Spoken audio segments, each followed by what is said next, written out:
மெய்வழி சாலையிலிருந்து வருகை புரிந்துள்ள பாவூர் சித்திரம் வேத ஓது பாடசாலை பொறுப்பாளர் சாலை ஐயப்பன் அவர்களை முக்கிய பெறுவதாக அழைக்கின்றோம்.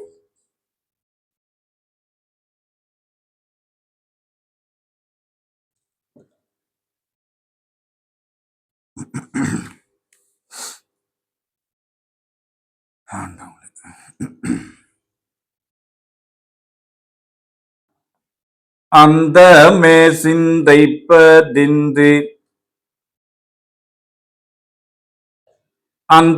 சிந்தைப்பதின்று சந்தன கந்தங்கமழும் எந்தை முனி தந்தை தந்தையே வந்தோரு தந்தேசி என்ற விந்திர மந்திர மீண்டே செந்தூரும் சிந்தாமணி தந்து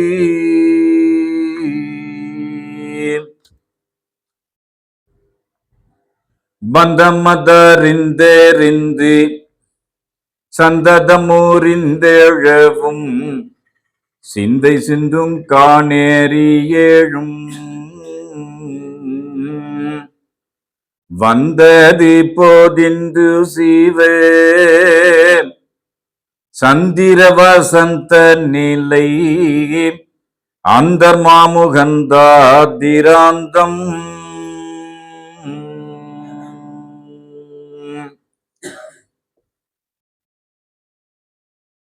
பாவூர் சத்திரம் மெய்வழி மெய்மத வேதம் ஓதும் பாடசாலைக்கு வந்திருக்கும்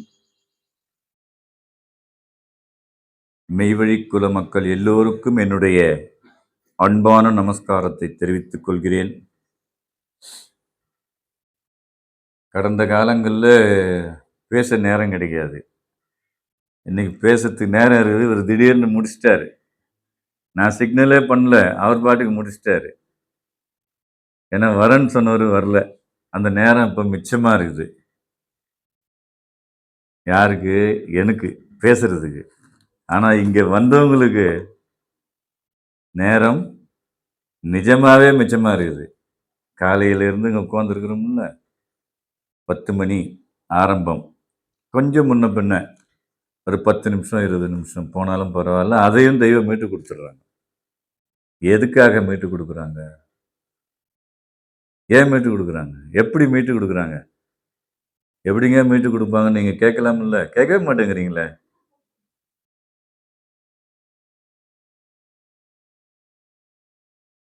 சென்ற நாள் சென்றிட்டாலும் செல்லும் நாள் சென்றிடாது. செல்லும் நாள்னா எங்க? யார்கிட்ட செல்லணும்? எமங்கிட்ட செல்லணும். செல்லும் நாள், அந்த வார்த்தையை கவனிக்கணும். செல்லும் நாள்னாக்கா போற நாள், அது கிடையாது. சென்ற நாள் சென்றிட்டாலும், நேற்று வரைக்கும் போயிடுச்சு, இன்னைக்கு இருக்குது, அது செல்லும் நாள். யாருக்கு? நம்மளுக்கு. எதனால செல்லுது? தெய்வத்தினுடைய அந்த திருவாக்கை கேட்கறதுக்கு நாம நம்ம நேரத்தை ஒதுக்கிட்டு இங்க உட்கார்ந்துருக்கோம்ல, அதனால அவங்க செல்ல வைக்கிறாங்க. எங்க செல்ல வைக்கிறாங்க? கைலாயத்துக்கு, வைகுண்டத்துக்கு, மெகராஜுக்கு, பரமண்டலத்துக்கு. இந்த செல்லும் அப்படிங்கிற வார்த்தைக்கு எத்தனை உண்டான அர்த்தங்கள் நமக்குள்ள போது பாருங்க. சென்ற நாள் சென்றிட்டாலும் செல்லும் நாள் சென்றிடாது. இது என்கிட்ட செல்லாது, உன்னுடைய பாட்சாலாம் என்கிட்ட செல்லாது அப்படின்னு நம்ம பேச்சு வழக்கில் சொல்றதெல்லாம் உண்டு இல்லையா? அப்போ செல்றது அப்படின்னா ஒரு கிழிஞ்ச நோட்டை கொண்டு போய் கடையில் கொடுத்தா வாங்குவானா? என்ன சொல்லுவான்? செல்லாது. ஏன் செல்லாது? கிழிஞ்சு போச்சு. அதனுடைய தன்மையை அது இழந்து விட்டது. அதனுடைய ரியாலிட்டி போயிடுச்சு. அதனால செல்லாது. நீ வேணா பேங்க்ல கொடுத்து மாத்திக்கோ.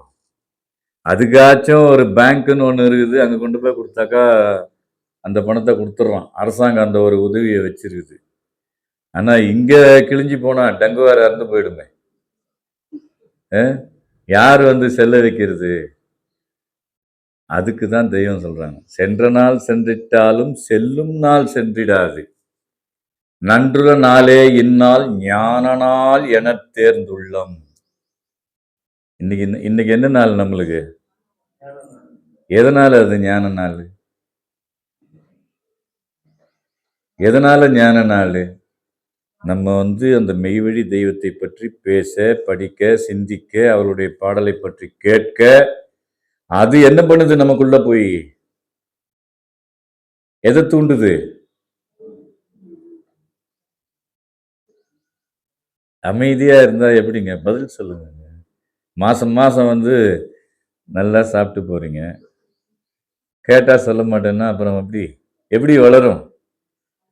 அதுக்கு தெய்வம் வாக்கியத்துல எழுதுறாங்க, வாயுணவு இல்லாது வளரும் குழந்தையானது எப்படி மெலிஞ்சி நோய்வாய்ப்பட்டு போயிடுதோ அதுபோல இந்த ஜீவ குழந்தையானது செவியுணவு இன்றி அது போயிடும் அப்படிங்கிறாங்க. அப்போ வாங்கின ஒவ்வொரு மாசமும் எப்படியோ அடிச்சு பிடிச்சி லேட்டா வந்தாலும் வந்துடுறோம். ஆனா உள்வாங்கி வச்சுக்கலையே, கோட்டை விட்டுருமே. அந்த நேரத்துக்கு இனிக்குது, அந்த நேரத்துக்கு சந்தோஷப்படுறோம், அப்புறம் அங்க போறோம், கொஞ்ச நேரம் இருக்குது, அப்புறமா அடுத்த மாசம், போன மாசம் என்ன பேசுனேன் அப்படின்னு கேட்காம விட்டுட்டேன்னு பாக்குறீங்களா? மண்டபத்துல 4வது ஆண்டு துவக்க விழாவில் எதை பத்தி பேசினேன்?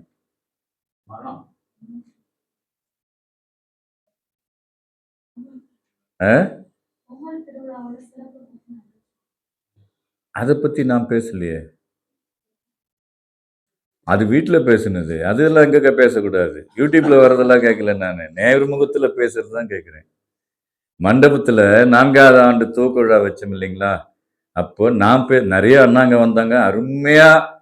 அதாவது இந்த 3 வருஷத்தினுடைய சிறப்பை அன்னைக்கு எல்லாமே நல்லாவே இருந்தது. சிறப்பான ஒரு சிந்தனை, வந்த மக்களுக்கும் ஒரு திருப்தியை ஏற்படுத்தணும். எனக்கு கொடுத்த வேலையே நான் சரியா செஞ்சேங்கிற ஒரு திருப்தி எனக்கு ஏற்பட்டது அன்னைக்கு. இப்ப இங்க இருக்கிறவங்க எல்லாருமே எனக்கு எந்த விதமான அறிமுகமோ நேசபாச பழக்க வழக்கமோ இல்லாத மக்கள் தானே.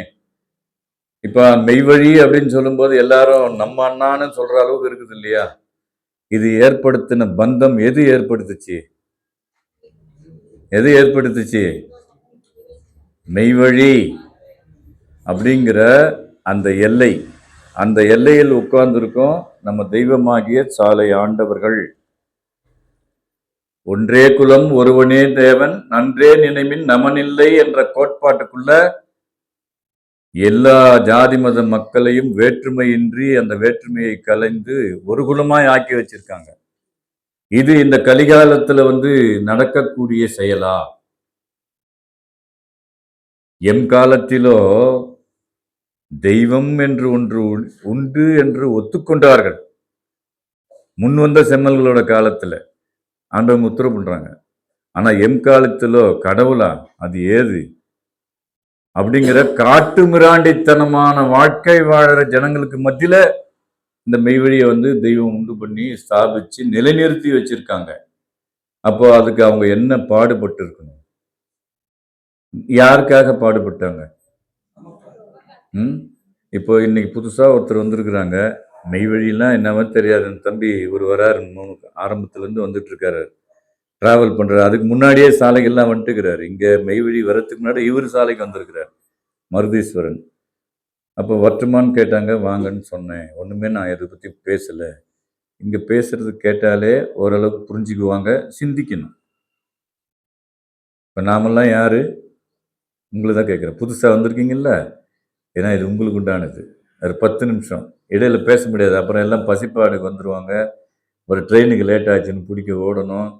பறந்துக்கிட்டு இருக்கிற உலகத்தில் ரெக்கையை சுருக்கி வச்சிருக்கிறோம். நம்மெல்லாம் யாரு?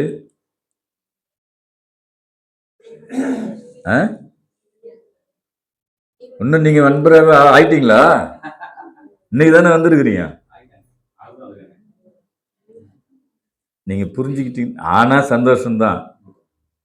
ஆகணும் இல்ல, அவங்க ஆக்கணும் இல்ல. ஆக்கணும்னு சொன்னா அறிமுகம் வேணும் இல்லையா? அந்த அறிமுகமே இல்லாம நான் ஆயிட்டேன்னு சொல்ல முடியுமா? தெய்வம் வாக்கியத்துல உத்தரவு பண்ணுவாங்க, சிவாய நமவென்று சிந்தித்திருப்போர்க்கு அபாயம் ஒரு நாளும் இல்லை அப்படின்னு அவை பிராட்டியார் எழுதிருக்குது. அதை இவன் படிக்கிறான். சிவாய நமவென்று சிந்தித்து இருப்பவர்க்குன்னா, இவன் சிவனை பார்த்தாதானே சிந்தித்து சிந்தனையில சிவன் வருவாரு. உண்மைதானங்க அது?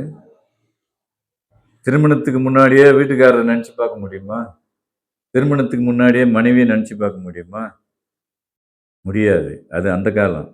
இந்த காலம் வந்து அட்வான்ஸில் போயிட்டு இருக்குது. அப்பனும் வேணாம், ஆயும் வேணாம், எதுவும் வேணாம். எனக்கு நானே எல்லாத்தையும் எடுத்துக்கிறேன்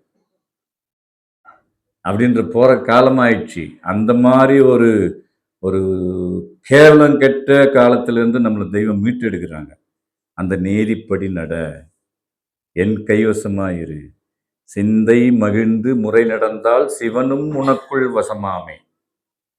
இப்போ முறைங்கிறது வந்து 2 உலகத்திலையும் முறைப்பாடுகள் இருக்குது. நம்ம இந்த உலக வாழ்க்கையும் வாழ்ந்துகிட்டு இருக்கிறோம். அவங்கள மாதிரி துறவரம் பூண்டு வெளியெல்லாம் குழந்தைய இளம் மனைவியுமோ 5 மாதத்துக்கு கை குழந்தைய விட்டுட்டு போல. நாமெல்லாம் மனிதர்கள். இந்த மெய்வழி அன்பரா வந்திருக்கிறீங்க, சந்தோஷம்தான். ஆனால் அது ஆகிறதுக்கு என்னன்னு தெரியணுமே.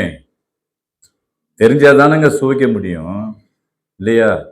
ஒரு பொருள் வந்து கொடுக்குறோம் அப்படின்னாக்கா கொஞ்சோண்டு சாம்பிள் பார்க்குறோம்ல, அன்பாக வாங்கிட்டு வந்து கொடுத்தா கூட இது என்ன இருக்குமே தெரியல, என்னமோ கொடுத்துட்டாரு, கொஞ்சம் சாப்பிட்டு பார்ப்போம், கொஞ்சம் நாக்கில் கொஞ்சம் சாப்பிட்டு பார்த்துட்டு எதுவும் மயக்கம் வரலன்னா சரி அப்புறம் சாப்பிடுவோம், கொஞ்சம் இன்னும் கொஞ்சம் அதிகமாக, அப்புறம் ருசி தட்டிடுது, எல்லாத்தையும் காலி பண்ணுறோம். இது மனிதனுடைய இயல்பு. அதுபோல் நாம் மனிதர்களாய் பிறப்பெடுத்துட்டோம். அப்படி பிறப்பெடுத்துட்டு வந்து நம்மளுடைய கடமைகளை நாம் மறந்துட்டோம். இப்போ நம்ம வந்து மனிதர்கள்ன்றது நமக்கு தெரியுது இல்லையா? எதுக்காக நாம மனிதனாய் பிறத்தப்ப அவர் படிச்சாரு, அரிதை பற்றி படிச்சாரு, அரிது மானிடராய் பிறத்த, அதுவும் அவை பிராட்டி தான் சொல்லியிருக்காங்க. ஏன் அந்த மனித பிறப்புக்கு இவ்வளவு சிறப்பை கொடுத்தாங்க? இதை நாம என்னைக்காவது சிந்தனை பண்ணி பார்த்தது உண்டா? மெய்வழிக்கு வர்றதுக்கு முன்னாடி நிச்சயமா மனித பிறப்பினுடைய மேன்மையும் உன்னதமும் நமக்கு தெரிய வராது. மற்ற ஜீவராசி இருக்குல்ல, ஆடு மாடு நாய் நரி ஓணான் சிங்கம் புலி, அது மாதிரி பிறந்து வளர்ந்து வாழ்ந்து செத்து போயிடும். செத்ததுக்கு அப்புறம் என்னடா போறோன்னா யாருக்கு தெரியும்னு கேட்பாங்க. செத்த பின்னாடி எங்க போகணும் யாருன்னா கேட்டா பதில் சொல்ல தெரியுமா? ஆனா செத்து உயிரோட வந்தவங்களை கேட்டா சொல்ல முடியும்ல. அப்படி சொல்ல தெரிஞ்சவங்க சொன்னா கேட்கணும்ல.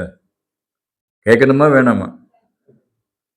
அப்படி அந்த சாவை முன்கூட்டியே பழகினவங்க தான் சன்மார்க்கின்னு வேதம் சொல்லுது. சாமுனம் சாக பழகி, அந்த சாமுனம் சாக பழகணும். ஆனா எப்படிங்க செத்துட்டா எப்படிங்க பழக முடியும்? நம்ம தான் செத்தே போயிடுறோமே, அப்புறம் எங்க போய் தேடுறது? மறுபடியும் இந்த உயிரை எப்படி உள்ள கொண்டாடுறது? அதுக்கு பேர் தான் பிரம்ம வித்தை. அவர் வாக்கியத்தில் படிச்சார் இல்லைங்களா? உன்னுடைய ஜீவன் வெளியே போகாம உனக்குள்ளவே அடக்க வைக்கக்கூடிய வித்தையை நம்ம பழகிக்கிறதுக்காக தான் இங்கே உட்கார்ந்துருக்குன்ற உண்மையை தெரிஞ்சுக்கிட்டு அதில் பயணிக்க ஆரம்பிப்போம். நம்ம எந்த பாடுமே, அவர் பேசினார் வாக்கியத்தில், நாம எந்த பாடுமே பட வேண்டியதில்லை. இப்படி உட்கார்ந்து மாசத்துக்கு ஒரு நாள் பேசுறத கேட்டதை சிந்திச்சு தெளிவடையணும். தெளிவடைஞ்ச பின்னாடி இந்த பொருள் எனக்கு வேணும்னு நான் நினைக்கிறது உண்மை தானே. ஒன்றை பற்றி இது வாங்கணும்னு நினைச்சா அதை பற்றிய ஒரு சிந்தனை தெளிவு ஏற்பட்ட பின்னாடி இதை வந்து உபயோகப்படுத்த முடியும் அப்படிங்கிற நம்பிக்கை வந்துருச்சுன்னா அதை நான் வாங்கிடுவேன்ல. அப்போ தெய்வம் நம்மளை காப்பாற்றுவாங்கன்ற நம்பிக்கை வந்தாதான் மெய்வழி. கேட்கலாம், உட்காரலாம், போகலாம், ஆனா அடிப்படை என்னன்னா நம்பிக்கை. அந்த நம்பிக்கை வருவதற்காக வேண்டிதான் இப்படி எடுத்து பேசுறது. ஆனா கட்டாயப்படுத்த மாட்டோம். இவங்களை யாரையுமே நாங்க கட்டாயப்படுத்தல. இப்படி இருக்குங்க, உங்களுக்கு சௌகரியப்பட்டா வாங்க, இல்லைங்க இது எங்க சொத்து, இப்போ எனக்கு இது என் சொத்து. எங்க அப்பாவும் உங்களை மாதிரி இருந்து தான் மெய்வழிக்கு வந்தார். அப்புறம் ஏறக்குறையோ 60 வருஷம் ஆயிடுச்சு. 65 வருஷம் ஆகுது. அப்புறம் நாங்களும் அதை பின்தொடர்ந்துட்டோம். ஏன்னா அது எங்களுக்கும் வேணும்ல. மனிதனாய் பிறந்த யாவற்றாலுக்கும் மெய்வழி தேவை. ஏன் சர்வ உலகமும் யார் கையில் இருக்குது? யமன் கையில் இருக்குது. யமன் யாருக்காவது பயப்படுறானா? அமெரிக்கா இருக்குது, அமெரிக்கா அவங்கெல்லாம் பயங்கரமான ஆயுதம் வச்சிருக்கிறாங்க அப்படின்னு எம்மன் பயப்படுவானா? அந்த ஆயுதமே அவன்தான். ஒருத்தரை அழிக்கிறதுக்கு பதிலாக ஒரு நாடே அழிக்கிற அளவுக்கு என் வேலையை ஈஸியாக்குறப்பா நீ என்னோட ஏஜென்ட் அப்படின்னு தான் வச்சுப்பான். உன்னையும் விட மாட்டான்னுடுவான். ஏமா என்ன பண்ணுவான்? உன்னை விட்டுருவனா நீயும் தானே அந்த கடமையை மறந்த அப்படின்னு அவனையும் தான் காலி பண்ணுவான். அப்போ கடமை என்ன? அது கடமை நமக்கு ஒரு கடமை, ஒவ்வொருத்தருக்கும் ஒரு கடமை இருக்கு இல்லையா? இப்போ மனுஷனா பிறந்தனும் இப்போ நீதிகள், இப்போ வாழ்க்கை தரம் வந்து இப்படிதான் வாழணும்னு ஒரு நீதி இறைவன் வகுத்தது இருக்காங்கல்ல. அப்போ நமக்குன்னு இருக்க விதிக்கப்பட்ட கடமை என்ன? என்ன கடமை? அது இப்போ நீங்க இங்க மெய்வழிக்கு வந்த பின்னாடி தெரிஞ்சுக்கிட்டது. அதுக்கு முன்னாடி இருந்த கடமைன்னு நாம நினைச்சிட்டு இருந்தது எது? இப்போ கல்யாணம் பண்றோம், திருமண பந்தம் வந்தோன்னா குழந்தை குட்டிங்க பிறகுது. அதுங்களை வந்து நல்லபடியா வளர்க்கணும், ஒழுக்கமா வளர்க்கணும், ஆளாக்கணும். அப்புறம் நல்ல இடமா பார்த்து கல்யாணம் பண்ணி கொடுக்கணும். அப்புறம் அதோட கடமை முடிஞ்சுதான்னாக்கா அப்புறம் அது பெக்கிற பிள்ளை பேரன் பேத்திங்களை எழுத்துன்னு தெரியணும். அப்புறம் அதுங்களுடைய நல்லது இப்படியே போய் ஒரு நாள் என்ன பண்ணோம்னா சுவிட்ச் ஆஃப் பண்ணிடுவாரு. மூச்சு நின்று போகுது, இயக்கம் இல்லை. டாக்டர் பல்ஸ் பிடிச்சி பார்க்குறாரு, இவர் செத்து போயிட்டாரு அப்படிங்கிறாரு. செத்து போயிட்டாரா? அப்போ அவ்வளோ நாளா இருந்தவர் யாரு? கண்காண இந்த தேகம் இருக்குது இல்ல, அந்த உருவம் மாறல. ஆனா செத்து போயிட்டாருன்னு எதை சொல்றாரு? அப்ப செத்து போனவர் யாரு? யார் செத்து போனாங்க? நீங்க தான் பதில் சொல்லணும். சொல்லுங்க, சும்மா சொல்லுங்க. எல்லாம் நம்ம மக்கள் தான். இங்க சங்கோஜப்படணும், கூச்சப்பட வேண்டியது கிடையாது. அப்பதான் நம்ம தெளிவடைய முடியும். செத்து போனது யாரு? நீ ஏமா பேசுற? அவங்கள பேசுறது யாருங்கம்மா? யார் அவரு? அவர் தான் மனிதன். சட்டை அப்படியே இருக்குது. அப்ப நம்மளை இயக்கிறது என்ன பாப்பா? என்ன படிக்கிறீங்க நீங்க? 12th முடிச்சிட்டியா? அப்ப சரி. அப்போ இந்த ஜுவாலஜியில உயிர் பத்தியெல்லாம் வருது இல்ல? 12th என்ன சப்ஜெக்ட் எடுத்தீங்க? பயோ.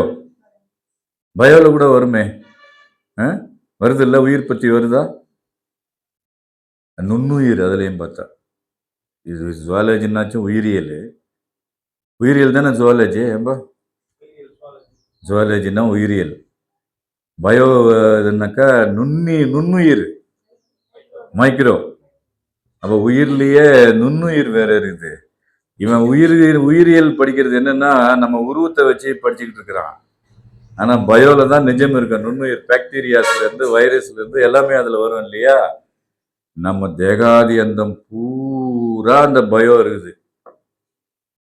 அணுக்கள், இது எல்லாமே அணுக்கூடு தான். அப்போ ஒரு இடத்துல இப்போ இந்த நம்மளோட இத்தினோண்டு ஒரு தோல்ல இருந்து எடுத்து வச்சு எல்லாத்தையும் ஜீன் கண்டுபிடிச்சிடுறான்ல. சும்மா அப்படின்னு கீர்னா இந்த ஃபேரன்சி, இந்த போலீஸ் இதில் என்ன அதுக்கு கோர்ஸ் எங்களுக்கு தெரியலப்பா. ஃபாரன்சிக் கோர்ஸ் படிக்கிறாங்க. யார்? இன்னொருத்தர் நம்ம கல்லடி கோச்சு அந்த அம்மா வரல, காவல் கிணறு போயிருப்பாங்க. அதில் வந்து தடவையியல் என்னங்கிறது? தடையியலா? தடவையியல். அதில் வந்து அடித்து துளிவுண்டு ஒரு தோல் அடித்தவனும் அடிப்பட்டவனுடைய இதுவாக இருந்தால் அதை எடுத்து அதில் இருக்கிற இது ஆராய்ச்சி பண்ணி அவனுடைய பயோடேட்டாவை எடுத்துடுறாங்க. அந்த அளவுக்கு முன்னேறிடுச்சு சயின்ஸு. ஆனால் அதுக்கு உதவி பண்ணுறது எது? யார் சொல்றது? நான் அவங்களுக்கு புதுசாக வந்தவங்களுக்கு கேட்குறேன். நம்ம தான் கொஞ்சம் கொஞ்சமாக பழகி வந்துட்டு இருக்கிறோம்ல. அவங்க என்னதான் தெரியாது, நானும் வருத்தமானு கேட்டாங்க, கூட்டிகிட்டு வந்தாங்கன்னு சொல்லிட்டாரு. அப்போ அவங்களுக்குள்ள கேள்வி கேட்கும்போது தான் உங்களுக்குள்ள இருந்து பதில் வராத வரைக்கும் தெளிவடைய முடியாது. நம்ம வந்து நல்லது கெட்டது நம்ம சிந்தனை பண்ணி பார்க்குறோம் இல்லைங்களா? இப்போ பார்த்து இது தேவை இது தேவையில்லைன்னு நம்மளே ஒன்று தேவைன்னா வாங்கிக்கிறோம், இல்லாட்டி அதை வந்து ஒதுக்கிடுறோம். இது தேவையில்லை அப்படின்னு. அதுக்கு துணை புரியுறது அறிவு தானே. அது நம்மகிட்ட இருக்கா? இது வரைக்கும் வளர்த்ததெல்லாம் இது வரைக்கும் வளர்த்துருக்கணும்ல. இப்போ எத்தனை அறிவு அடுத்தது? இப்போ அறிவை வளர்க்குறேன்னு சொன்னதுனால அப்போ அறிவு அவங்களுக்கு தெரியும் போல இருக்கு. எத்தனை அறிவுங்க? 6. என்னென்னங்க? ஏப்பா நீ கம்னரு, நீ எந்திரிச்சு அந்தாண்ட போ, குறுக்கேந்திரன் சொல்லி கொடுத்துக்கிட்டே இருக்கு. ஒவ்வொரு அறிவு ஈரறிவு 4, அது 1 2 3 4 5 6ன்னு சொல்றது நான் கூட இந்த பாப்பா யாரும் இல்லை இங்க, இந்த அவன் உட்காந்துக்கிறான் பாரு, அவன் கூட சொல்லிடுவான். ஆனா என்னென்ன நமக்கு 6 அறிவு இருக்கிறது வந்து உண்மைதானே, நிஜம்தானே. அது என்னென்ன, எப்படி அதை வந்து அறிவுன்னு நம்மளால ஒத்துக்க முடியுது? இதை நாம சிந்திக்கணும் இல்லையா? அப்போ இது தெரியலாம நம்ம மனிதர்னு நம்ம சொல்லிக்கலாமா? இல்லையா? ஆனா வேதத்துல எழுதியிருக்கிறாங்க பெரியவங்க. அறிவுன்னா இங்கிலீஷ்ல நாவலேஜுங்கிறான். அவன் நாவலேஜ்னா என்னடா நாவலேஜ்னு கேட்டாக்கா 6th சென்னுன்னு சொல்றான், அவனும் தான் சொல்றான். ஆனா என்னதுன்னு கேட்டாக்கா அவன்கிட்ட பதில் இல்லை. ஆனா ஞானிகள் எழுதி வச்சிருக்கிறாங்க. உனக்கு இருக்கிறது பார்வை. அடுத்த முறை வந்தீங்கன்னா கேட்பேன், சொல்லுங்க. வருவீங்கல்ல? அப்ப சரி. பார்வை அறிவு 1. இப்போ உங்களுடைய உருவம் எனக்கு தெரியுது, நீங்க என்ன பார்க்குறீங்க. ஆனா பார்த்த பின்னாடி இன்னொரு இடத்துல போய் அது பதிவாகுது. அடுத்த முறை எங்கன்னா பார்க்கும்போது, நமஸ்காரம் அண்ணா, அன்னைக்கு நீங்க தானே பாவர் சத்தில் வந்து எனக்கு தெரியுமா தெரியலையா அப்படின்னு கேட்குறோம்ல, ஒரு அறிமுகம் ஏற்படுத்திக்கிறோம்ல. அப்போ நம்ம பார்த்த உடனேயே ஒரு இடத்துல போய் அது ஃபீட் ஆகுது. அப்புறம் கேட்குது, கேட்டு அதுவும் அங்கதான் போய் சேருது. அப்புறம் நுகருது, ஒரு மனம் வீசுது, ஒரு கந்தம் வீசுது, ஒரு பேட் ஸ்மெல் வருதுன்னு வச்சுக்கோங்க. சுகந்தமும் இருக்குது, இதுவாகவும் இருக்குது. அப்போ சுகந்தமாக இருக்கிறத மட்டும் அந்த மகிழ்ச்சியாக ஏற்றுக்குது, கொஞ்சம் வித்தியாசமாக இருக்கிறத உகுக்க மாட்டேங்குது இல்லையா? அது இயல்பாக எல்லாருக்குமே இருக்கிறது தானே. அப்போ அது எது? அப்போ பார்வை அறிவு 1, கேள்வி அறிவு 2, நுகர் அறிவு 3. அப்புறம் பார்த்தீங்கன்னா இனிப்பு கொடுப்பாங்க, இல்லைன்னா காரம் கொடுப்பாங்க, இல்லைன்னா தோற்பு. இவர்கிட்ட வந்தீங்கன்னா அவர் சித்த டாக்டர், அவர் லேகியம் இல்லாட்டி பஸ்பம் கொடுப்பாரு, கசக்கும். அது சுவைக்குது, நாக்கு அதுக்கு சுவைக்குது. அப்போ எத்தனையாச்சு மொத்தம்? எத்தனையாச்சு? 4. 4 தானே. சரி, அவங்க உட்கார்ந்து இருக்கும்போது எறும்பு கடிக்குதுன்னு வச்சுக்கோங்க, என்ன பண்ணுவோம்? எறும்பு நசுக்கி கொன்றுவோம். என்னையா கொல்ல பார்க்குற அப்படின்னு சொல்லிட்டு. எத்தனையாச்சு அப்போ? 5. நமக்கு எத்தனை அறிவு? அப்போ இன்னொன்று எங்க? எதை பகுக்கிறது? எங்க இருக்குது? ஆராயிறது. இப்போ இது கண்ணுனா பார்க்குது இல்லையா, காது கேட்குது, கருவி இருக்குது, இதெல்லாம் இன்ஸ்ட்ருமெண்ட் தானே. இதெல்லாம் கருவிகள். மூக்கு, நாக்கு, தேகாதி எந்தமும் உணர்ச்சி பரவி இருக்குது. அதனால உணர்வுங்கிறது எல்லா இடத்துலையும், காலில் முள்ளு குத்துனாலும் வலிக்குது, நம்ம எங்கேயாச்சும் தடுமாறி விழுந்தாலும் வலிக்குது. வலின்றது ஒரு உணர்வை நமக்கு அறிவிக்குது, அதுவும் ஒரு இடத்துல போய் ஸ்டோரேஜ் ஆகுது. இப்படி 5 அறிவுக்கு கருவி இருக்குல்ல. அப்போ 6வது அறிவுக்கு கருவிக்குலம் எங்கே அப்படின்னு தெய்வம் ஒரு கேள்வியை எங்ககிட்ட போட்டாங்க. இருக்கணுமா வேண்டாமான்னு ஒரு கேள்வியை கேட்டாங்க. அந்த கேள்வி நியாயம்தானே. 5 அறிவுக்கும் கருவிக்குலம் உன்கிட்ட இருக்கு சொல்லிட்ட. அப்போ 6வது அறிவு என்பது எது? அது உன்னுள் எங்கே இருக்கிறது? அதுக்குண்டான கருவிக்குலம் எது? இந்த கேள்விய இப்ப கேட்டோம்னா நம்ம என்ன பதில் சொல்ல முடியும்?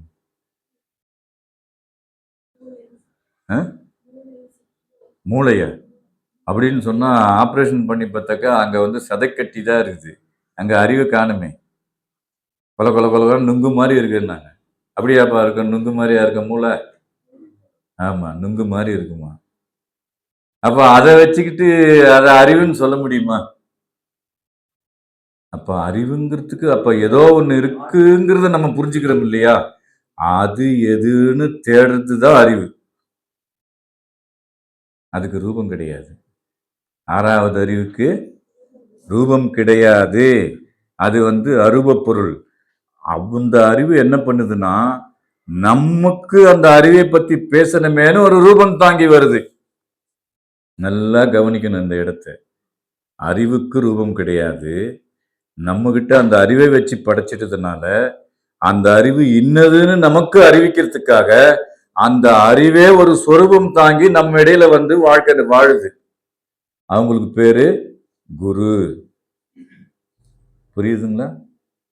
புரியுதா? அடுத்த வாட்டி கேட்டாக்கா உஷாரா பிடிச்சிருவீங்க. மெய்யன்பரா ஆயிடுவீங்க. சந்தோஷம். அப்போ அந்த குரு என்ன பண்றாரு? அறியாத அந்த அறிவை நமக்குள்ள புகுத்தி இருத்திடுறாரு. அப்போ என்ன ஆகும்னா, இந்த வேதங்கள் எல்லாம் நமக்கு புரியும். எத்தனை கனகனமான புஸ்தகம், ஏரோநாட்டிக்கல் ராக்கெட் கண்டுபிடிக்கிறது, அணுகுண்டு செய்யறது, இவ்வளோ வால்யூம் புஸ்தகத்தை ஃபார்முலா போட்டு செஞ்சு அதெல்லாம் படிச்சு இந்த நூண்டு மண்டைக்குள்ள வச்சிருந்தாலும் ஒரு பைசாக்கு பிரயோஜனம் தான். ஒரே ஒரு பைசாக்கு பயனுண்டா? ஒரு நாளைக்கு வரப்போறான் யமன், அதுக்கு பயனுண்டா? இல்லையே. அப்போ அதெல்லாம் வீண் தானே. ஏற்றிலுள்ள பாஷைகள் எல்லாம் கரத்திடினும் காட்டும் குரு அல்லாது காண முடியாது அன்னை. அந்த காட்டும் குரு நிஜமான ஒரு குருவா இருக்கணும். சும்மா பாசாண்டி வேடதாரிகளா இருக்கக்கூடாது. காவி உடைய போட்டுக்கிட்டு அப்படி போட்டுக்கிட்டு மேக்கப் போட்டுக்கிட்டு, அதாவது வேஷம் தான் அப்படின்னு அலையறவங்கள்ட்ட அந்த மெஞ்ஞானம் இருக்குமா? நம்மளை யமன்பதி எல்லையில இருந்து காப்பாற்றக்கூடிய அந்த பக்குவம் இருக்குமா? அந்த தவச்செயல் இருக்குமா? அப்படி நம்மளை காப்பாத்துறேன்னு ஒருத்தர் வராருங்க. அப்ப அவங்க யாரா இருக்கணும்? அவங்க யாரா இருக்கணும்? நான் இவங்க கிட்ட பேசிக்கிட்டு இருக்கேன். நீங்க எல்லாம் கேட்டுக்குங்க. ஏன்னா அப்புறமா இந்த சம்பாஷணை இதோட அடுத்து எப்போ வருவாங்க மதுரையில இருந்துன்னு தெரியாது. மதுரை சபைக்கே வருவேன், சாமணத்துல இருக்கு, அங்கேயும் பார்க்கலாம். அப்ப அந்த குருநாதர் மொழியிலன்னு சொன்னா அறிவை பற்றிய தெளிவு நம்ம கிட்ட இல்லை. ஏன் அப்படின்னா, நாம என்ன படிச்சோமோ அதுதான் அறிவுன்னு நினைச்சிட்டு இருக்கிறோம். எதை பற்றி தெரிந்து கொண்டோமோ அதுதான் அறிவுன்னு நினைச்சிட்டு இருக்கிறோம். அது அல்ல. அப்போ எப்படிதான் அறிவை பத்தி தெரிஞ்சுக்குது அப்படின்னாக்கா, அறிவதனை கொண்டு அறிவதனை கண்டு அறிவதை அறியணும். அப்போ அந்த குருவானவர் நமக்கு அறிவை பற்றி அறிவிப்பார். அவர் அறிவிக்கிறது மட்டும்தான் அறிவே தவிர, நாம அனுபவிச்சது படிச்சது எல்லாம் அழிவே. ஒரே ஒரு எழுத்து தான் மாறுது. செயல் எவ்வளவு மாறி போகுது? அறிவினுடைய செயல் என்ன? அறிவோட செயல் என்னங்க? ஆமா, அறிவோட செயல் ஒரு ஆராய்தலின் மூலமாக ஒரு விஷயத்தை நாம் தெரிந்து கொண்டு தெளிவடைகிறது. தெளிவடைஞ்ச பின்னாடி அதுல கான்சன்ட்ரேஷன் பண்றதோ இல்ல டிராப் பண்றதோ அது நம்மளுடைய விருப்பம் இல்லையா? அப்போ அறிவுக்குண்டான நிஜமான செயல் என்ன அப்படின்னா, ஒரு சர்க்குரு பிரானை தேடி நமக்குள்ள இருக்கிற ஜீவனாகிய உயிரை அவர் மூலமாக நாம தெரிந்து கொண்டு இறைவன் இடத்துல கொண்டு போய் சேர்க்கணும். புரிஞ்சுதுங்களா? அப்ப அன்னைக்கு படிச்சுமே கொஞ்சம் முன்னாடி ஆதிமான்மயத்துல மாணிக்க வாசகர் எழுதுனது. அது மாணிக்க வாசகர்லாம் உங்களுக்கு தெரியுமா? தெரியுமில்ல? திருவாசகம் எழுதுனது தெரியுமில்ல? படிச்சிருக்கீங்களா? அப்போ அதுல வர்றது உண்மைதானே. அம்மையே அப்பா ஒப்பிலா மணியே அன்பினில் பிறந்த ஆரமுதே பொய்மையே பேசி பொழுது நெச்சிருக்கும் புழுத்தலை புலையனேன் தனக்கு மெய்மையே ஆய சிவபதம் அளித்தாய். கொடுத்துட்டார் அம்பலவாணர். அளித்தாய். நமக்கு வேணுமா வேணாவா? அப்போ அவர் தேடி அடைஞ்ச மாதிரி நம்ம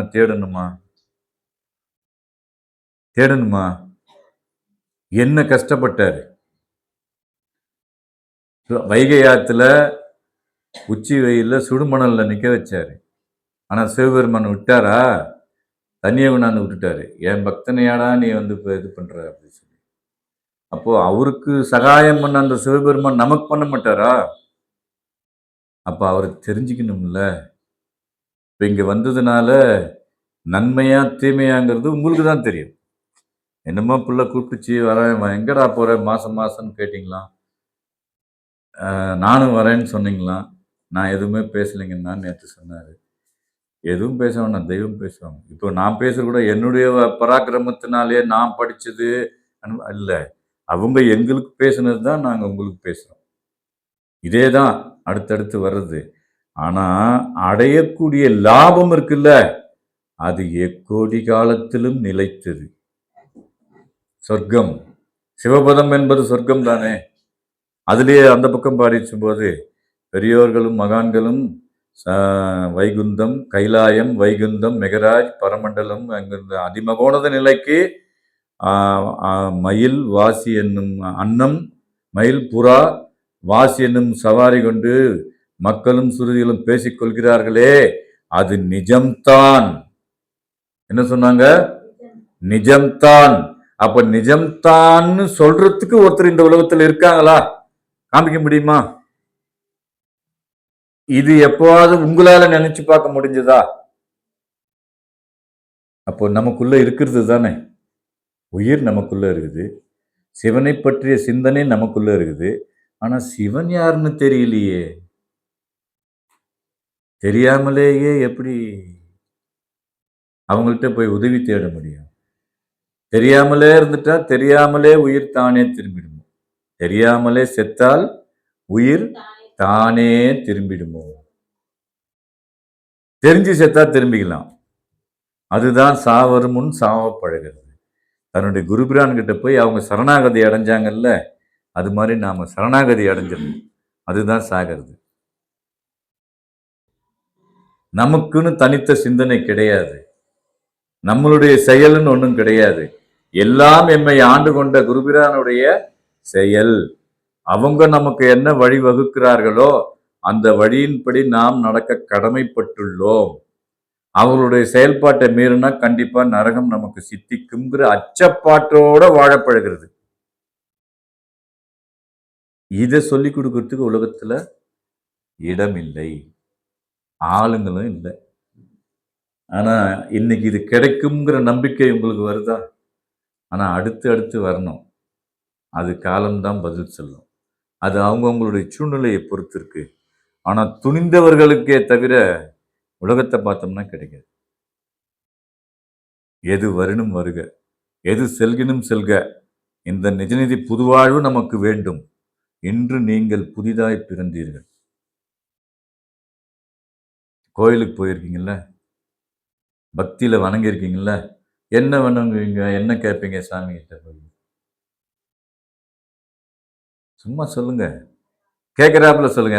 எல்லாரும் அப்படி கேட்ட ஆளுங்க தான் நாங்கெல்லாம் கூட, இன்னைக்கு நான் உட்பட.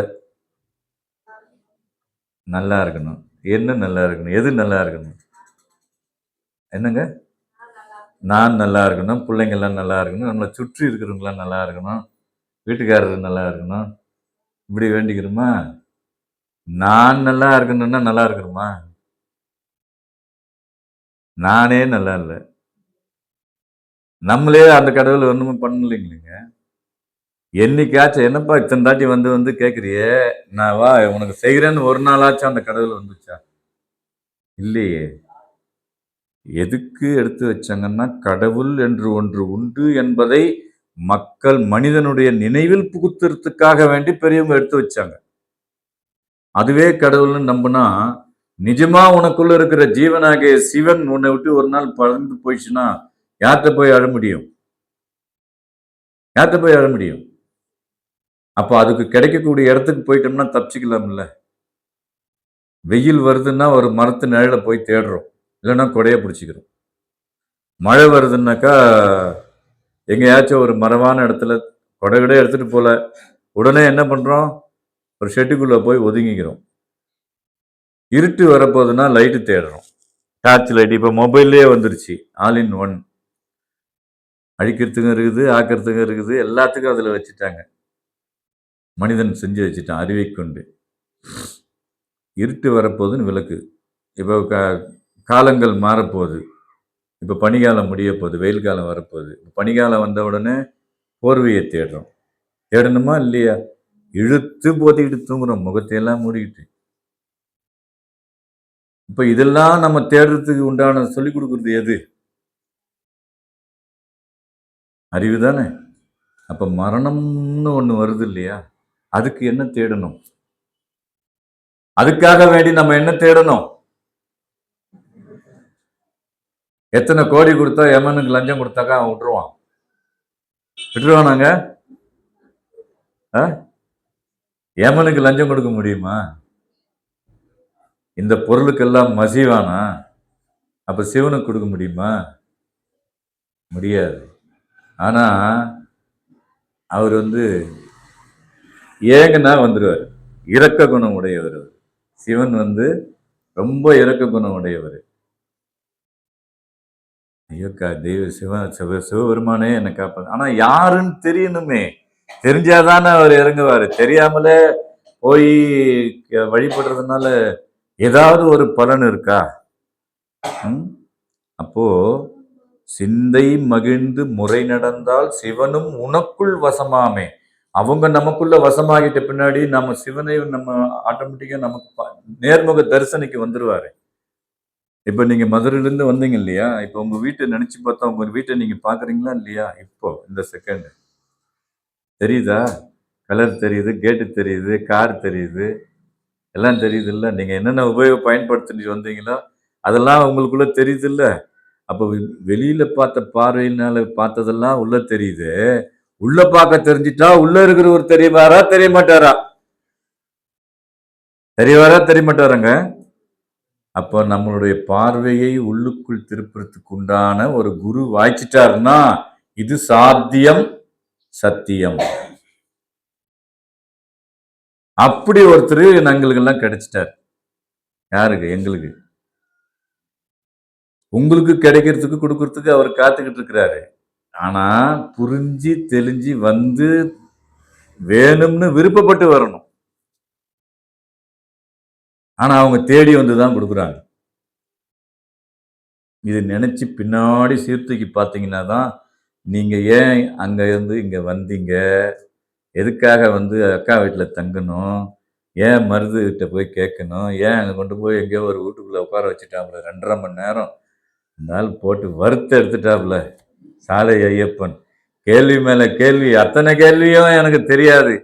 இது வரைக்கும் கேட்டிருக்கிறீங்களா? உங்க ஆயுசுல கேட்டிருக்கீங்களா? புதிய கேள்வி தானே. நம்மளை பற்றியே நமக்கு தெரியாம அடுத்தவங்கள பேச்சு நம்ம என்ன பண்ண முடியும்? என்னை பத்தி எனக்கு தெரியல, நான் என்ன முழுமையா தெரிஞ்சுக்கிட்டா தானே மற்றவங்க எப்படி இருப்பாங்கன்றது என்னால சொல்ல முடியும். அது போலதான் நம்ம உலக வாழ்க்கை இன்னைக்கு வாழ்ந்துகிட்டு இருக்கிறோம். ஆனா கடமையை மறந்து விட்டோம். அந்த கடமை இன்னது என்று நினைவூற்றத்துக்காக வந்ததுதான் மெய்வழி. எதுக்குப்பா போறேன்னு கேட்டீங்க? இதுக்குதான். இது நமக்கு தேவையா தேவையில்லையாங்கிறது அப்புறம் நீங்க முடிவு பண்ணிக்கணும். ஆனா ஆராய்ச்சி பண்ணி பார்த்தா நம்ம சொத்து ஜீவன் யாருது? அவங்கவுங்களுக்கு ஒரு ஜீவன் இருக்குல்ல. எல்லாருக்கும் ஒரே கடவுள் தானே இருக்கிறாரு.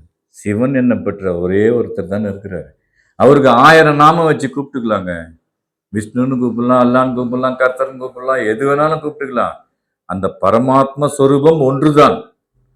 ஆனா அதிலிருந்து விசிறின அணுக்கள் தான் நாம எல்லாருமே. அவங்க பரம அணு, நாம ஜீவ அணு. இந்த ஜீவ அணு அங்கிருந்து வரும்பொழுதே பங்கு பிரிச்சுக்கிட்டு திரும்ப உன்னை பார்க்கிறேன்னு சொல்லிதான் வாக்கு கொடுத்துட்டு வரும். எல்லாருமே ஆண் பெண் அடங்கலும் இந்த உலகத்துக்கு பழக்க வழக்கத்தினுடைய அடிமையாகி இதாண்டா வாழ்க்கை. குலதெய்வ கோயிலுக்கு போறது, பொங்க வைக்கிறது, முதல்ல அப்பா பக்கம் தாய் வீட்டில் இருக்கும்போது செய்வாங்க.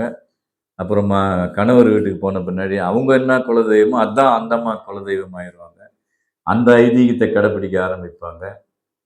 இப்படியே ஒன்று ஒன்றா பண்ணிட்டு கடைசியில் பார்த்தா ஒரு நாள் நிசப்தம், சத்தம் இல்லாமல் நிசப்தம் ஆயிடுவாங்க. அப்போ சத்தத்துக்குள்ளே சதாசிவம் இருக்கிறத தெரிஞ்சுக்கிட்டா நிசப்தம் நமக்கு இல்லையே. இருக்குதுங்களாக்கா? இப்போ உங்களுக்குள்ள வாக்கியம் ஓடிட்டு இருக்குல்ல, தூங்கும்போது கூட நினைவில் தெய்வ வாக்கியம் பேசுனதெல்லாம் டக்கு டக்கு டக்கு டக்குன்னு நம்மளை அந்த விழிப்புக்குள்ள வைக்குது இல்ல. இப்போ முகாம் நடத்துறாங்களே, விழிப்புணர்ச்சி முகாம்ன்றான். விழிப்புணர்ச்சி அது அலாதியான ஒரு வாக்கு. அது அந்த வார்த்தைக்கே அர்த்தம் வேற. விழிப்புணர்ச்சினா கண்ணை திறந்துக்கிட்டே வச்சுக்கிறதா? அப்ப எங்க விழிப்பு ஏற்படுது?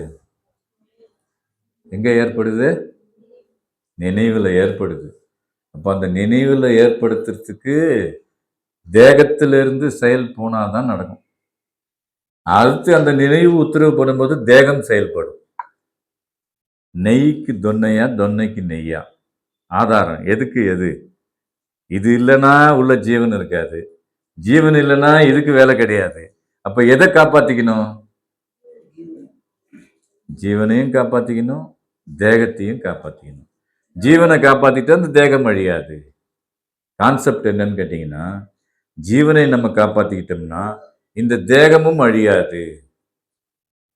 அந்த நிலைக்கு இறைவன் நம்மளை கொண்டு போய் வச்சிருவார். இதுதாங்க மெய்வழியினுடைய தாத்பரியம். உங்களுக்கு கரெக்டா 1/2 மணி நேரம் இன்னைக்கு போதுமானது. அடுத்து எங்களுக்கு வந்துடுறேன். ஏற்கனவே வந்து பழகிட்டாங்கல்ல அவங்களுக்கு.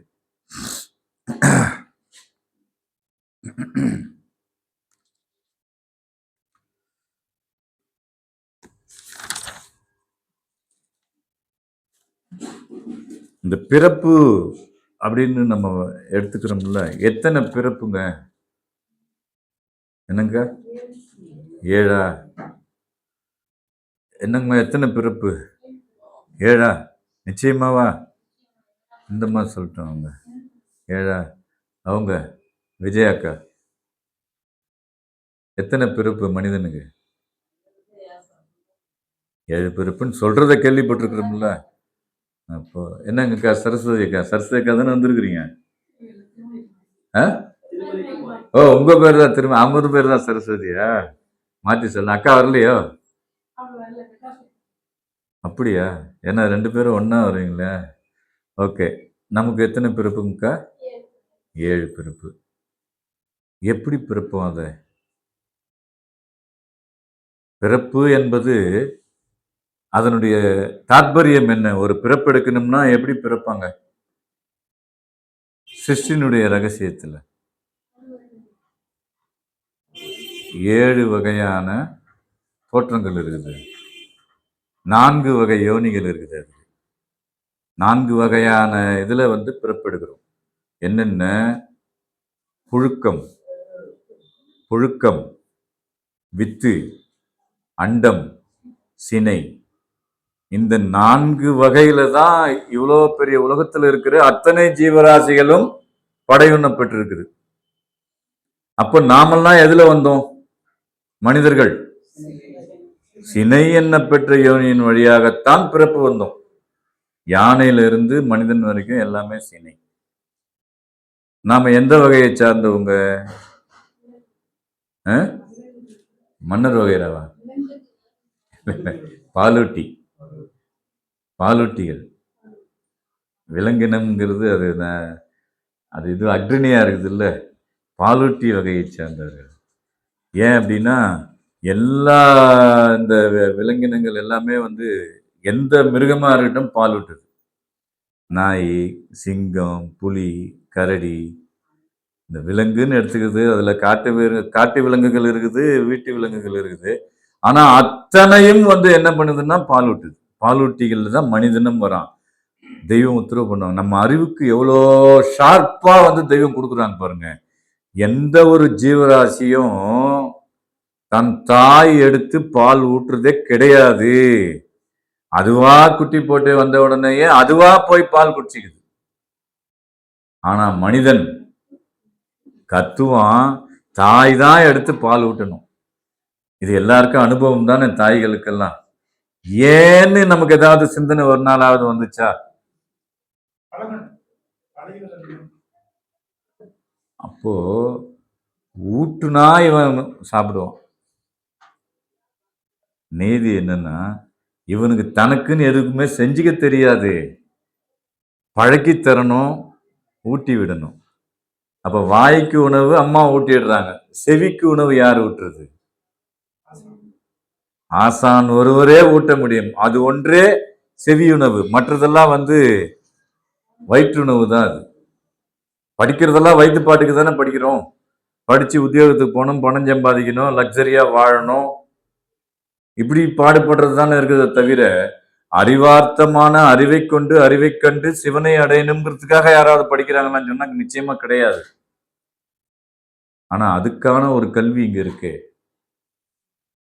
தேடுவாது செஞ்சோமா, தேடணுமா?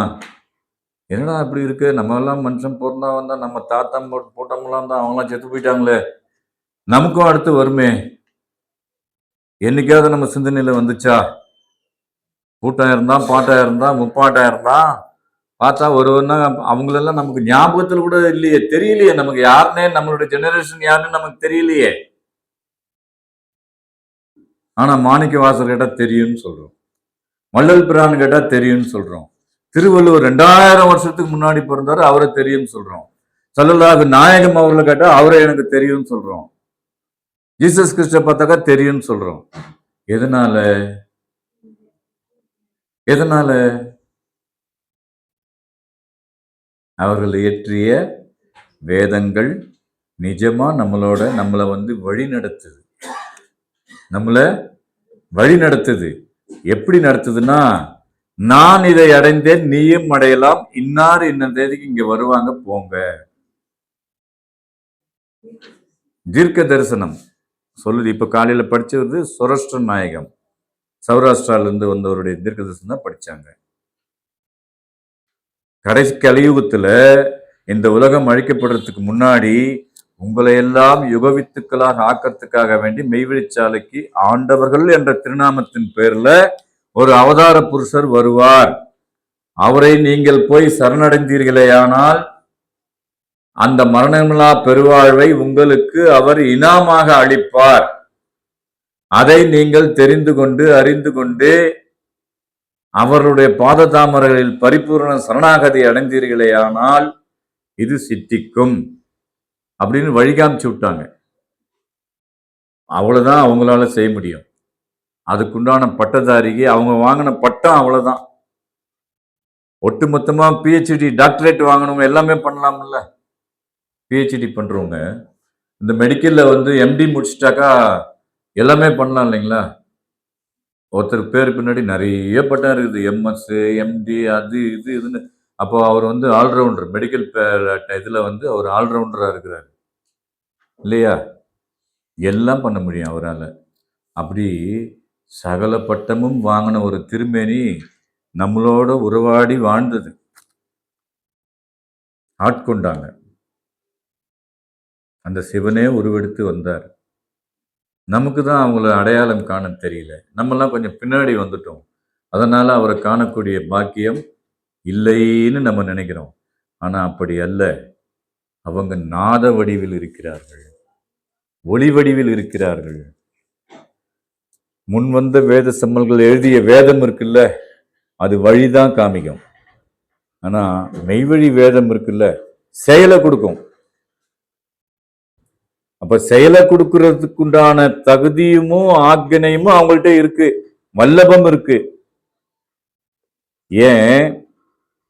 தவம் பண்ணணும். நாம எல்லோருமே தவம் பண்ணணும். தவம் பண்றதுன்றது எப்படின்னு உங்களுக்கு பார்த்துருப்பீங்கல்ல, படத்துங்கள்ல இதுலெல்லாம். அப்படியே நிஷ்டையில உட்காருவாரு, அப்படியே அவருக்கு மேல புத்து 4000 புத்து கட்டியிருக்கோம், பாம்பெல்லாம் உள்ள போய் வெளியே வரும். அவருக்கு அந்த பிரஜையே இருக்காது. என்ன இருக்காது? உணர்வே இருக்காது. அந்த சுத்த தமிழ்ல பிரஜை. பிரஜை எழுந்துட்டான், மயக்கம் போட்டான்னா பிரஜை தான். பிராணன் மயக்க நிலைக்கு போயிடுச்சுன்னு அர்த்தம். திரும்பவும் யோசிச்சு யோசிச்சு மெதுவா நினைவுக்கு வரும். மயக்கம் போட்டு நான் எங்க இருக்கேன் கேட்குறாங்களா இல்லையா? அப்போ தன்னுடைய பிராணன் ஒரு மயங்கி நிலையில் உட்காந்துச்சு. ஒட்டுமொத்தமாக போயிட்டா கோமா, உலகத்தினுடைய ஸ்டேஜே இல்லை. ஆனால் உள்ள உயிர் இருக்கும். ஆனால் தவசிரேஷ்டர்களுக்கு அப்படி அல்ல. அவர்களாக இக்கடத்தில் விட்டு நீக்கி இன்னொரு இடத்துல போய் உட்காருவார். நமக்குள்ளவே இருக்கிற இந்த இன்னும் 3 இருக்கு. சூக்குமம், காரணம், மகா காரணம்னு இன்னும் 3 தேகங்கள் இருக்கு. ஞான சிரேஷ்டர்கள் என்ன பண்ணுவாங்கன்னா பயணத்திலேயே இருப்பாங்க, சுத்தி சுத்தி வந்துகிட்டே இருப்பாங்க தவத்துல உட்கார்ந்த போது. அப்போ இந்த உலகத்தினுடைய அந்த இது கிடையாது, உணர்வற்ற நிலையில இருப்பாங்க. அதுக்கு தான் ஒரு சிஷியனை காவலுக்கு வச்சுட்டு குகைங்கள்ல தவத்துல இருப்பாங்க. ஒன்று விலங்கினங்களுக்கு பாதுகாப்பா இருக்கணும். அப்படி இல்லை அந்த அக்கம் பக்கம் இருக்கிற ஊர்க்காரங்க இவங்க அப்படி இருக்கிறாங்களேன்னு பார்த்து இவர் இப்படி ஆயிட்டாரோ அப்படி ஆயிட்டாரோன்னு ஏதாவது செஞ்சிருவாங்களோன்றதுக்காக வேண்டி ஒரு சிஷியனை காவலுக்கு வச்சிருப்பாங்க. அந்த சிஷியன் நகமும் சதையும் போல இருப்பாங்க. அப்படிதான் ஆண்டவங்களும் இருந்தாங்க. ஞானச்சீடராக ஏற்றுக்கொண்டு விட்டார்கள்னு படிச்சோம்ல. தமக்கென்றே விதித்திருந்த குருபரனாகவே தான் இருக்க வேண்டும் என்ற அச்சம் ஏற்பட்ட உடனே கல்லாப்பலகை விட்டு இறங்கி இடுப்புல துண்டு கட்டிக்கிட்டு சரணடைஞ்சாங்க. அந்த அளவுக்கு பக்குவம் நமக்கு இல்லை. 1 முறைக்கு 2 முறைக்கு 3 முறைக்கு 10 முறை பேசின பின்னாடி தான் கொஞ்சம் புரியுது மெய்வழி. ஒரே வார்த்தையில ஒரு நாள்ல புரியுற விஷயம் கிடையாது. ஏன் அப்படின்னா நம்ம அறிவு அவங்கள விட்டு தொலை தூரம் போயிடுச்சு. யாரை விட்டுட்டு போயிடுச்சு? சிவனை, இறைவன் காமன் நேம், பொதுவான பேர். இறைவனை விட்டு தொலை தூரம் போயிடுச்சு. இங்கிருந்து ஒரு 10 அடி போறவன கொஞ்சம் சத்தமா கூப்பிட்டா வந்துருவான் இல்லையா? ரொம்ப தூரம் போயிட்டவன எவ்வளோ குரல் கொடுத்து கூப்பிட்டாக்கா அவன் திரும்பி பார்ப்பான். கிராமத்துங்களை அந்த காலத்துல எல்லாம் கூப்பிடுவாங்கல்ல, இப்படி கை வச்சுக்கிட்டு கூப்பிடுவாங்களா இல்லையா? அபயக்குரல். ஒருத்தன் உயிர் விடும் தருணம் அவன் கத்துற கத்து இருக்க அவ்வளோ தூரம் கேட்குமா. ஒரு கொலகாரங்கிட்ட மாதிரி ஒரு வெட்டு விட்டு காப்பாத்துங்க காப்பாத்துங்கன்னு கத்துறான்ல, அது அவனுடைய எக்ஸ்ட்ரீம் லெவல். 64 அங்குலம் அந்த தொனியினுடைய வீழ்ச்சி.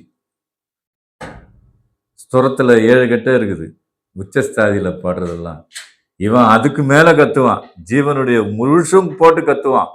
எஃபெக்ட் கொடுக்கணும். அப்போ எஃபெக்ட் கொடுக்கறதுக்கு இப்ப கொடுத்தாக்கா நல்லா இருக்குமா நல்லா இருக்காதா? நீ கத்த வேண்டியதே இல்லையே, நினைச்ச மாத்திரத்திலே வந்து நின்றுடுவாங்களே. கணக்கு அவங்க கிட்ட போயிடுது, நம்ம கணக்கு அவங்க கிட்ட போயிடுது. ஒன்னா டிக் அடிச்சுட்டே வருவாங்க. இன்னும் ரெடியா இருப்பாங்க. ஆனா கூப்பிடணும்.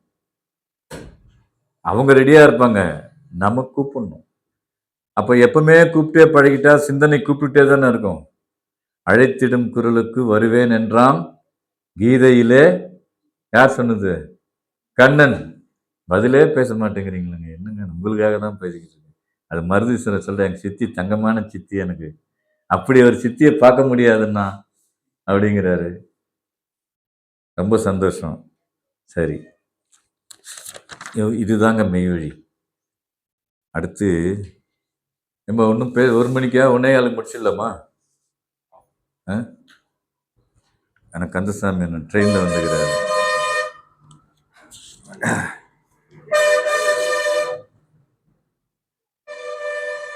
இறுதியில் ஓர் நாள். இங்க பாருங்க, போதும் அக்கா பத்தியெல்லாம் அப்புறம் நினைங்க. ஏங்க அவர் அக்கா கிட்ட அனுப்புறீங்க? சும்மா இருக்க மாட்டாருங்க இவரு. இறுதியில் ஓர் நாள் அன்று ஒரு கருக்கருவால் கசப்பிலே செய்தது சூட்டோடே தொண்டையில் வந்து நிற்குமே. எப்ப வரும்? மரணத்தருவாயில. அதுதான் இறுதி. இவனுக்கு கொடுத்த மூச்சு முடிஞ்சு போச்சு. மூச்சை பூரா விரயமாக்கிட்டான். அதை எடுக்கணும்னாக்கா சும்மா கூட இப்ப நமக்கு மெய்வழி மக்களுக்கு எப்படின்னா, சுவிட்ச் ஆஃப் பண்ணிட்டாக்கா 9 வாசல் உட்டாலிடவும். யாரு? ஔவையார் எழுதுது, விநாயகர் அகவல்ல. 9 வாசல் உட்டாலிடவும். இந்த 9 வழியா தான் அது வெளியே போனோம். எது? உயிராகப்பட்ட ஜீவன். அப்ப அந்த 9 வாசலை உட்டாலிட்டா போகுமா? இட தெரியுமா? நம்மளால போட்டு தெரியுமா? போட தெரியாது இல்ல. யார் திறந்து விட்டாரோ அவரே போடுவார். யார் திறந்து விட்டாரோ அவரே போடுவாரு. அவரை நாம தெரிஞ்சுக்கிட்டா. தாயினுடைய கருவறைக்குள்ள இருக்கும்பொழுது நமக்கு பார்வை இருந்ததா? கேள்வி இருந்ததா? நுகுந்துச்சா? சோச்சிச்சா? இவன் சரியா தலையாட்டம், சூப்பர் ஆளு ராகவ். தெரியல, எதுவுமே இல்லை. வெளியே வந்த பின்னாடி சக்கரை தண்ணி கொடுத்தா சப்பி சப்பி குடிப்புறது, கசப்பா கொடுத்தா துப்புறது. ஏடா அப்படிதானே? துப்புனு தானே மாத்திரை கொடுத்தா, அதுலயும் மூஞ்சில துப்புறது. அதையும் மீறி கட்டாயப்படுத்தி ஊட்டி வளர்த்து ஆளாக்குறோம் இல்லையா? அது கடமையா எடுத்துக்கிறோம். அங்க சுவாசம் இருந்ததா? ஆண்டவன் கேட்பாங்க. தாயினுடைய கருவறையில நீ ஒரு குழவியா இருந்து, குழவின்னா அம்மிகள்ல இருக்குதுல்ல, குழவி அப்படித்தானே இருந்தோம். அசைவற்ற தன்மையில இருந்தோம் இல்லையா? வெளியே வந்ததன் பின்னாடி தானே அசைவு ஏற்படுது, குழவிங்கிறாங்க. அதனாலதான் அடுத்து வெளியே வந்துட்டா குழந்தை, அப்புறம் மங்கை, மடந்தை, இப்ப இருக்கிறது அறிவை. அறிவு பக்குவத்துல வந்துடுச்சு. முன்னாடி பார்த்ததெல்லாம் வேற மாதிரி இருந்தாலும் இப்ப தனக்குன்னு ஒரு மாதிரியா தேடுது. தான் ஆசைப்பட்டது, தான் விரும்பினது. எனக்கு ரொம்ப பிடிச்ச கலர் இது. 1000 கலர் இருந்தாலும் இந்த கலர் எடுத்துன்னா எனக்கு ரொம்ப பிடிச்ச கலரு. அப்போ அந்த அந்த நிறத்தின் பேர்ல ஒரு ஈர்ப்பு அதிகமா எண்ணத்துல வச்சிருக்கோம். இப்படிதான் மனிதனுடைய சிந்தனை இருக்குது. அப்ப தெரிவைங்கிற பக்குவம் வந்த பின்னாடி தான் தேடல் இருக்கு நம்மளுக்கு. அதை நம்ம மறந்துடுறோம் இல்லையா? அப்போ என்ன ஆகுது அப்படின்னா, தாயினுடைய கருவறையில் சுவாசமும் பேச்சும் மூச்சும் இருந்தால் அந்த தாய் பிழைப்பாளா? பிழைக்க முடியுமா? ரொம்ப மைனூட்டான ஒரு அறை அது. அங்க இருட்டு தான் இருக்கும். அந்த இருட்டுக்குள்ள இருந்து தான் வெளிச்சத்துக்கு வரும். நாம வெளிச்சத்துக்கு மறுபடியும் எங்க போறோம்? இருட்டுக்குள்ள போயிடுறோம். திரும்பவும் மரணம் வருது, அதே இருட்டுக்குள்ளதான் போறோம். ஆனா பிறப்பெடுக்கும் போது தண்டனை கிடையாது. அந்த இருட்டுக்குள்ள போனா தண்டனை, நரகம். எண்ணெய் சட்டியில போடு, செக்குல போட்டு ஆடு, வெட்ட வெட்ட ஐஸ்கிரீம் மாதிரி ரம்பத்துல அறுத்துக்கிட்டே இருப்பான், ஒட்டிக்கிட்டே இருக்கும். தெய்வம் உத்தரவுல இருக்கு. கருட புராணத்துல நரகத்தை பத்தி சங்கஞ்சங்கமா பேசி வச்சிருக்கிறாங்க இல்லையா? இதெல்லாம் நம்ம படிச்சிருக்கிறோம்ல. அதுல இருந்து தப்பிக்கணும்னு ஒரு நாளாச்சும் நினைச்சு பார்த்திருக்கிறோமா? இப்ப வாழற வாழ்க்கையே சொர்க்கம் மாதிரி இருக்கப்பா. அப்புறம் அடி சாட்டையில விழுந்த பின்னாடிதான் ஐயோ எம, அப்புறம் இறைவா கேட்கணும். அப்போ கேட்கறதுக்கு இப்ப பழகிக்க. மெய்வழி என்ன சொல்லுதுன்னா, அப்போ ஐயோன்னு கூப்பாடு போடுறத விட்டுட்டு இப்பவே தெய்வமேன்னு கூப்பிட்டு பழகிக்க, நான் வந்துருவேன்னு சொல்றாங்க. இதுக்கு கசப்பா? இல்ல, இதுல எந்த பாடுமே கிடையாது. குடும்பம் இருக்கலாம், உத்தியோகம் பார்த்துக்கலாம், சம்பாதனை பண்ணிக்கலாம், படிப்பு படிச்சுக்கலாம். அப்புறம் என்னதான் எல்லாம் தான் இருக்குது. அப்புறம் என்ன செய்யணும்? என்னை நம்பு. இதோட கூட என்னை நம்பு. என்னை நம்பின பேர்க்கெல்லாம் இருத்தினோம் மீட்பின் திட்டம். நம்பிக்கை வரணும். இவங்க மெய்வழி இருந்து உண்மையாதான் பேசுறாங்க, நிரூபிக்க முடியுமா அப்படின்னு நீங்க கேட்டீங்கன்னா, நிரூபிப்போம். என்ன சொல்லுவோம்? நிரூபிப்போம். மரணமில்லா பெருவாழ்வை அடைந்தவர்கள் இன்னார் இன்னார் என்பதை நாங்கள் நிரூபிப்போம். அதை நீங்க அடையலாம்ங்கிறதும் உறுதின்னு எங்களால சொல்ல முடியும். அப்போ நாங்க நம்பி வந்த மாதிரி மற்றவங்களும் நீங்களும் வந்தாதானே அது நடக்கும். வராமலே எனக்கு மட்டும் கிடைக்கணும்னு கேட்டா யார் தான் கொடுப்பாங்க? இது நியாயம் இல்லை இல்லையா? அப்போ நியாயம் தெரிந்தவன் தானே மனிதன். இந்த செயல் அடம், இது அடாத செயல் அப்படின்னு அறிவோட தெரிஞ்சவன் தானே. அப்போ அடாத செயல் செய்யறவனுக்கு என்ன கிடைக்கும்? தண்டனை கிடைக்கும். அந்த தண்டனையில இருந்து நாம விலகி வரணும்னு சொன்னா இறைவனுடைய இரக்கத்திற்கு நாம பாத்திரவானாகணும். அப்போதான் பத்திரவானா இருக்கும். பத்திரமா வச்சிருக்கிறியா சொல்றாங்களா இல்லையா? இறைவனுக்கு பாத்திரவானாச்சா அவர் நம்மளை பத்திரமா வச்சிருப்பார் இல்லையா? பத்திரம் டாக்குமெண்ட் போடு, அக்ரிமெண்ட் யாருக்கு? இறைவனுக்கும் நமக்கும். நான் என்ன நீங்க மனிதனா படைங்க, நான் இந்த உலகத்துல போய் பிறக்கிறேன், திரும்பி நான் உங்கள்கிட்ட வந்துடுறேன். இதாங்க அக்ரிமெண்ட், பத்திரம். இதுதான். அதை கரெக்டா செஞ்சவங்கள அவர் பத்திரப்படுத்துறாரு, பதப்படுத்துறாரு, இல்லைன்னா நசுக்கி விட்டுறாரு. காயலாங்கடை கூட லாய்க்கு இல்லாத அளவுக்கு ஆயிடுது. அதுல உத்தரவு பண்ணுவாங்க, மனிதன் இவ்வளவு சிறப்பா அந்த வசதி வாய்ப்பையே நாடுறானே, செத்துட்டா நாரி போறானே கேட்கிறாங்க. உண்மைதானே? அண்டலிக்க முடியாத நாத்தம், கை கால்லாம் விரைச்சிக்குதேன்னு கேட்கிறாங்க. அதுவும் பார்த்துருக்குறோம். இந்த மூக்கு உடஞ்சி போகுது, உடஞ்சிருது இல்ல? ஏன் ஏன் உடஞ்சிது? ஏமா மூக்கை உடச்சிட்டானா? சண்டைக்கு போனா எவனோ ஒருத்தன் குத்துனா மூக்கை அடிச்சுன்னா, மூக்கில் பட்டுச்சுன்னா மூக்கு உடஞ்சி போயிடும். குத்தனம் பாடுறா மூக்குல இருந்து ரத்தம் பொல பொலான்னு ஊத்துச்சுடான்னு அடிச்சவன், அடிபட்டவன் மூக்கு வீங்கிடும், இங்க அங்க உடஞ்சிடும். எமன் கைவசப்பட்டதனுடைய அடையாளம் என்னன்னா, இந்த அழகான மூக்கை என்ன பண்ணுன்னா அமுங்கி போயிடும். ராமாயணத்துல சூர்பனகைய மூக்கு அர்த்தம் லக்குவனை. அதனால தானே அவ்வளோ பெரிய சண்டையே வந்தது. சும்மா இருக்கிற பொம்பளை வந்து பார்த்துச்சு, போய் சும்மா இல்லாமல் சீதையை பற்றி ராவணன்கிட்ட சொல்லி என் மூக்கை வந்து அறுத்துட்டான் அவன். ராவணன் லக்ஷ்மணனை போய் எனக்கு திருமணம் பண்ணிக்கிடான்னு அந்தம்மா. நீ யார் இப்படி அரக்க குளத்துலேருந்து வந்தியாடின்னு மூக்கை அறுத்து அமைச்சிட்டான். உள்ளே பார்த்தா சீதா தேவி இருக்கிறா. போய் சொல்லி கலகம் பண்ணி, இந்த பெண்களுடைய இயல்பான குணம் நமக்கு கிடையாது, அந்த காலத்து பெண்கள் என்னென்ன கலகம் பண்ணி வைக்கிறது. இப்படி உருவானது. அப்போ மூக்கு அறுத்த உடனே அழகு போயிடுது இல்லையா? மூக்கு நசுங்கி போகுது, கண்ணு பார்த்தா பஞ்சு அடைஞ்சு போகுது. இந்த கவிஞன் எழுதின கண்ணெல்லாம் காணாமல் போயிடுது. கார் விழி, மை விழி, மயில் விழி, மலர் விழி காணுமே அந்தம்மா எங்க? இந்த மாதிரி விழியெல்லாம் என்ன ஆயிடுது? வெண்படலம் ஆயிடுது, பஞ்சா போகுது.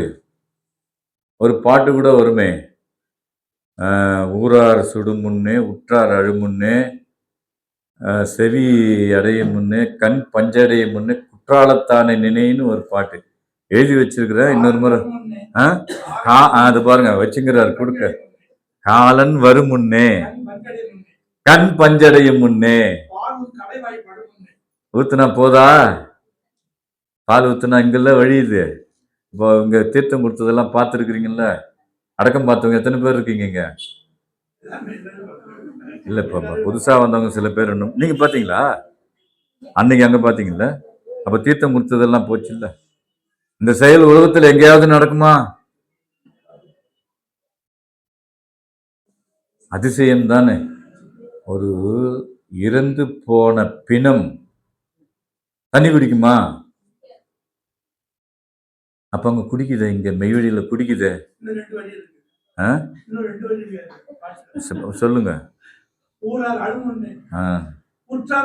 உற்றார் சுடும் முன்னே. இது எங்க அப்பா எங்களுக்கு சொல்லி கொடுத்தாரு, டைரியில எழுதி வச்சிருக்கிறோம். அதை பத்தி மறுபடியும் அதாவது பேச பேசதான் அந்த நான், அதுல சிந்தனையும் நாவும் ஒரே இடத்துல புழங்கிட்டு இருக்கோம். சிந்தனையில் இருக்கிறது தான் சொல்லுக்கு வரும், வார்த்தையில வரும். அப்ப காலன் வரும் முன்னே. எப்போ வருவான்னு நமக்கு தெரியுமா? தெரியுமாங்க? கண் பஞ்சடையும் முன்னே. பால் வந்து கடைவாய் படும் முன்னே,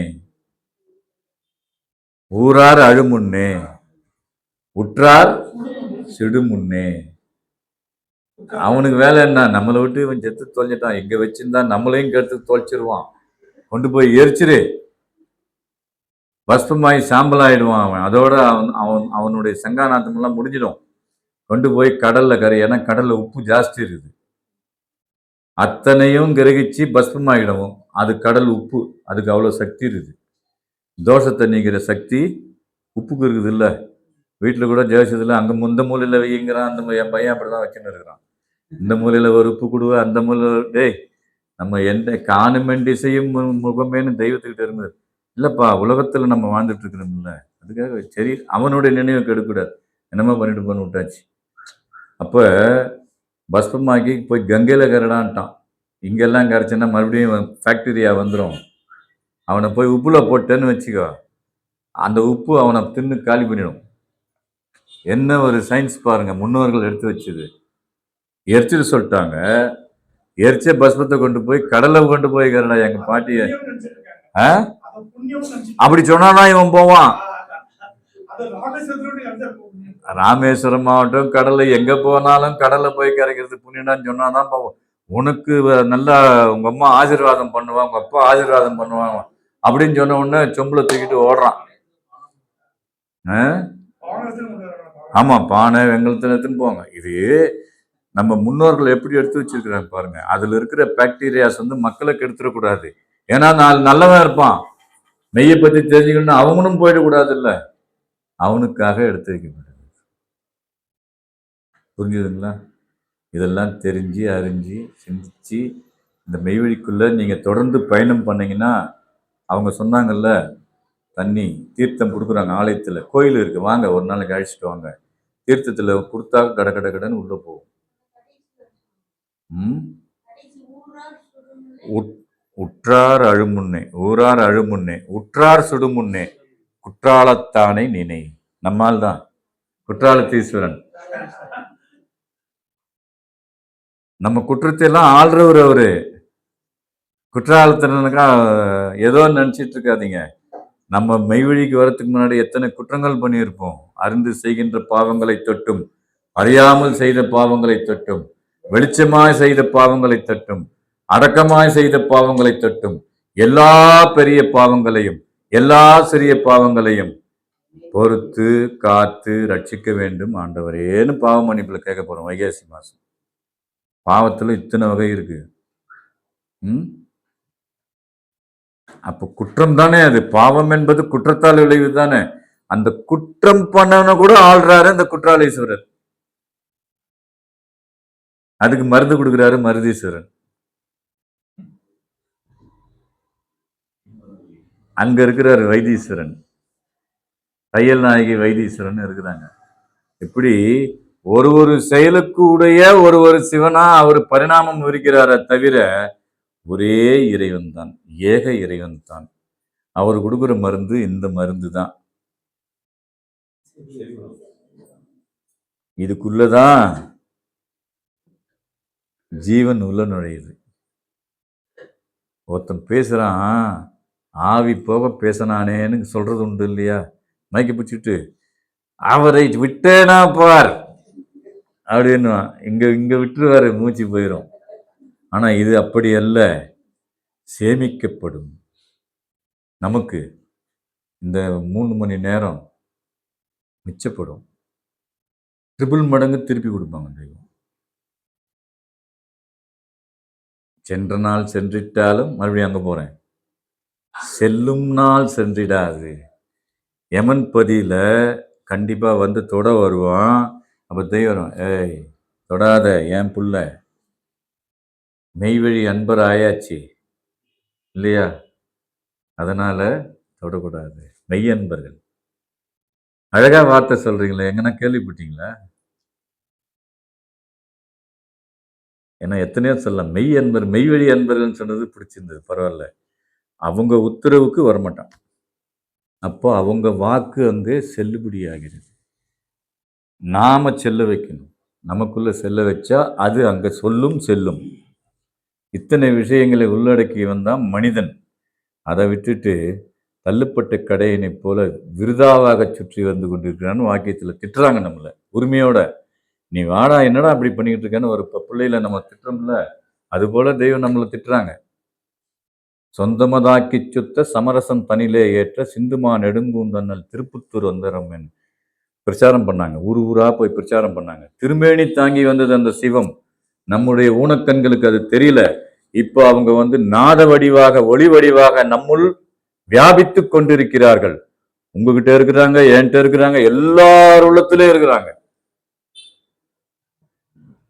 தொண்டர் உள்ள தொடுங்கும் தனியராய் இருக்கிறார்கள். தனியா தான் இருக்கிறாங்க. கூட்டமெல்லாம் சேர்த்துக்கல, தனியா தான் இருக்கிறாங்க. அந்த தனியர் என்ன பண்றாருன்னா நம்மளுடைய மரண தாகத்தை தணிக்கிறார்.